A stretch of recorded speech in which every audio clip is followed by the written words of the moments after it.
मांड गोवा, कला राखण मांड गोवा अशा नावानं ही संघटना आता हे आंदोलन पुढे नेणार आहे. आंदोलन आम्ही शांततापूर्ण आणि संविधानाच्या सगळ्या मर्यादा पाळूनच करणार आहोत. कारण आम्ही प्रश्न विचारणार आहोत जे आम्हाला जबाबदेह आहेत, म्हणजे ज्यांनी खरं म्हणजे आम्हाला उत्तर द्यायला पाहिजे होती त्यांची उत्तरं अजून कुणाचीच आलेली नाही.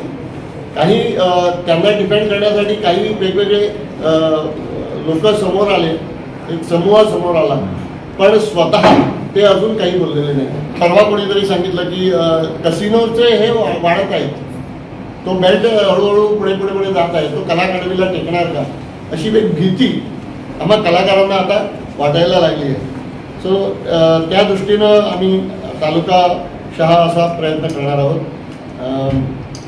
त्याशिवाय गव्हर्नमेंटला त्या दिवशी आम्ही पण सांगितलं आहे, व्हाईट पेपर आम्हाला म्हणजे श्वेतपत्रिका ही तुम्ही त्या या एकंदरीत याच्यामध्ये म्हणजे कधी निर्णय झाला, काय निर्णय झाला, त्यानंतर त्याची दुरुस्ती करायची की आणखी काही करायचं हे कधी ठरलं आणि ते ठरत असताना कशा प्रकारे ते करायचं याचे सगळं तपशीलवार हा त्या व्हाईट पेपरमध्ये ते श्वेतपत्रिकेमध्ये येणार आहे. त्यामुळे मुख्य आमची मागणी जी आहे की आम्हाला तो व्हाईट पेपर म्हणजे श्वेतपत्रिका ही आम्हाला सरकारकडून पाहिजे आहे, ती आम्ही मागत आहोत, ती मागणार आहोत.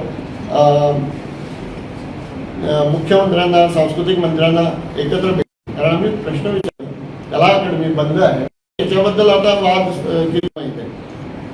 तर या आंदोलनाची सुरुवात आम्ही आपल्या कला अकादमीच्या फुटपाथवर मंगळवारी नारळ वाढवून सुरू करणार आहोत आणि त्यानंतर आम्ही मुख्यमंत्र्यांना